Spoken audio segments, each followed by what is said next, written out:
So today let's make banana bread. So moist, so tasty, easy to make and absolutely delicious.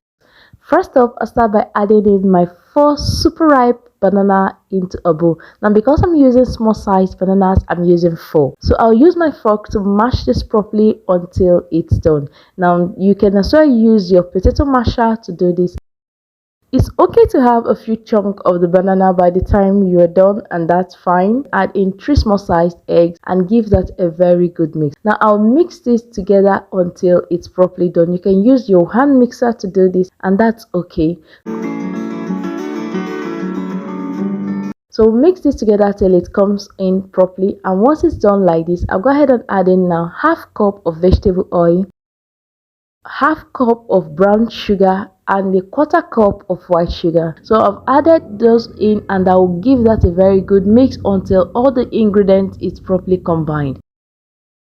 The brown sugar helps the banana bread to remain and stay moist even after it completely baked and cooled off. Plus, it's a more healthier option. I can't wait for you to try this recipe and share your thoughts and feedback with me in the comment section.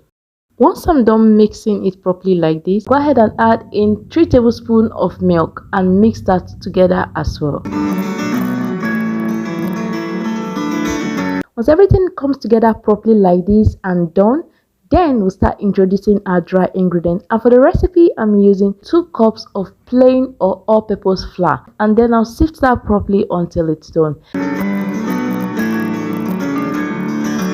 Next, I'll go ahead and add in now 1 teaspoon of baking powder, 1 teaspoon of baking soda, and half teaspoon of salt.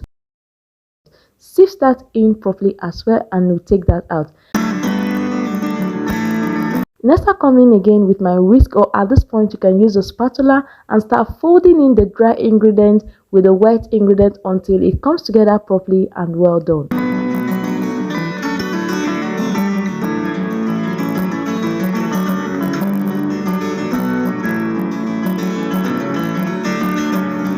Once I'm done mixing, I'll take out my whisk and then add in 1 teaspoon of vanilla flavor or vanilla essence, and then I'll use my spatula at this stage to fold that in properly, and once it's properly mixed and well combined.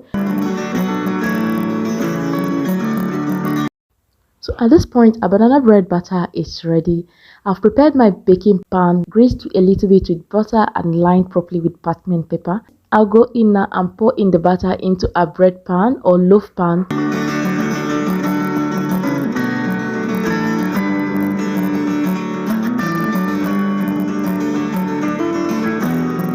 And then add in some roasted cashew nuts. Now feel free to use almonds, cashew nuts, peanuts, or any other nut of your choice. So I'm using cashew nuts for this recipe, and then I'll just add that as topping. You can as well use coconut flakes.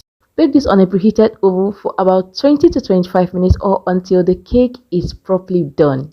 I will take that out from the oven. Oh wow, look how beautifully colored brown this is looking outside, super moist in the inside and melt right in your mouth. So allow this to cool off a little bit on the cake mode, and then we take that out and slice this up, and this is some tasty delicious treat, and my family loved and enjoyed this. This turned out really moist, melts in your mouth, and so delicious, and it's so easy to make. I can't wait for you to try this recipe at home and share your thoughts and feedback with me in the comment section. And don't forget to give this video a thumbs up, like, comment, and subscribe to my channel for more. Till I see you in my next video, thank you for watching and bye.